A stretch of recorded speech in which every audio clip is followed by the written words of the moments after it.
यंदा 19 मार्च पासून नवरात्रीची सुरुवात होते आणि खास गोष्ट म्हणजे यावेळी आईचं आगमन हे पालखीतून होत आहे. आता तुम्ही म्हणाल यात एवढं विशेष काय, पण शास्त्र सांगतं की देवी जेव्हा पालखीतून येते तेव्हा ती आपल्याला एक इशारा देते. जणू आई म्हणते, सावध राहा, वेळ थोडी कठीण असू शकते. कधी निसर्ग रागवू शकतो, कधी आरोग्य बिघडू शकतं, कधी घरात किंवा बाहेर तणाव वाढू शकतो. पण घाबरायचं अजिबात नाही, कारण आई आपल्याला घाबरवायला नाही तर जाग करायला येते. नवरात्रीचे 9 दिवस हे फक्त उपवास नसतात, तर मन शांत करण्याचा काळ असतो.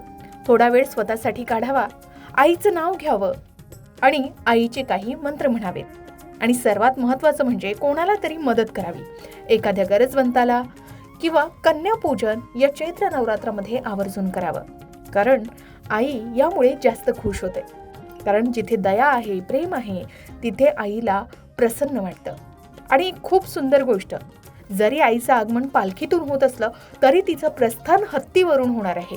याचा अर्थ म्हणजे सुरुवातीला थोडी परीक्षा असेल, पण शेवटी आई आपल्या आयुष्यात सुख, शांती आणि समृद्धी देऊन जाणार आहे.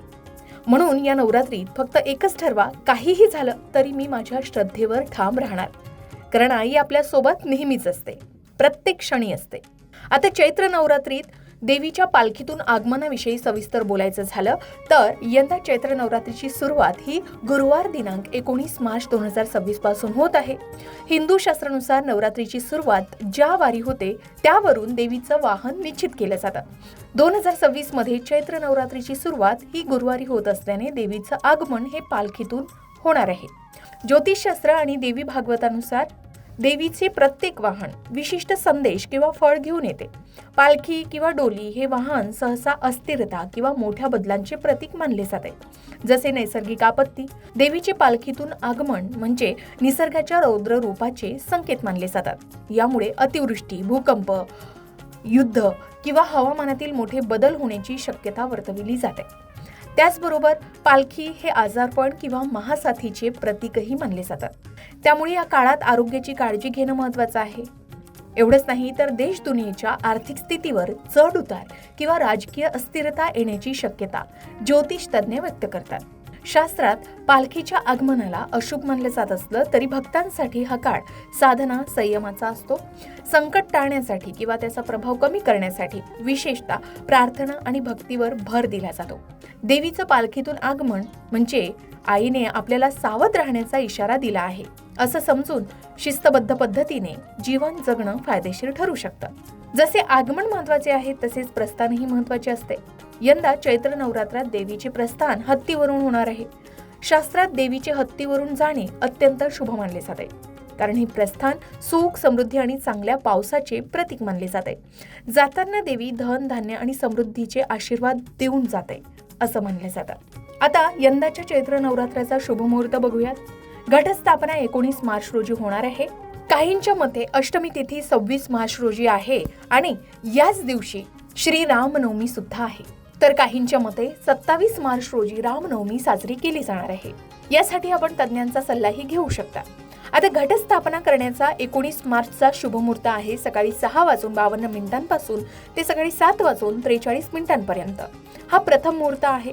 शिवाय अभिजित मुहूर्त दुपारी 12:05 पासून ते 12:53 असणार आहे. आता देवीचं आगमन पालखीतून होत असल्यामुळे या 9 दिवसात काही गोष्टींची काळजी नक्की घ्यावी.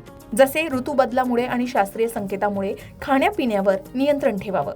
संकट निवारणासाठी दुर्गा सप्तशतीचं पठण करावं किंवा पुढील मंत्राचा जप करावा, जसे ओम ऐं ह्रीं क्लीं चामुंडाय विच्चे या मंत्राचा आवर्जून जप करावा. गरजू व्यक्तींना मदत करावी आणि कन्या पूजनही आवर्जून करावं. तर या संपूर्ण माहितीतून असं लक्षात आलं असेल की जरी सुरुवातीला काही आव्हानं दिसत असली तरी देवीचं प्रस्थान शुभ असल्यानं वर्षाचा शेवट हा सकारात्मक असेल. चैत्र नवरात्राविषयी आणखी काही संपूर्ण माहिती तुम्हाला जाणून घ्यायची असेल तर या संबंधित माहितीचा वेगळा व्हिडिओ तुम्हाला आमच्या चॅनलवर पाहायला मिळेल. चैत्र नवरात्र तुमच्यासाठी खास आहे का? चैत्र नवरात्रामध्ये तुम्ही कोणत्या विशेष गोष्टी करता? कमेंट करून नक्की सांगा. अशाच प्रकारच्या माहितीपूर्ण व्हिडिओसाठी लोकमत भक्ती चॅनलला नक्की सबस्क्राईब करा आणि बेल आयकॉनला क्लिक करा, म्हणजे आमच्या नवनवीन व्हिडिओचं नोटिफिकेशन तुम्हाला मिळत राहील.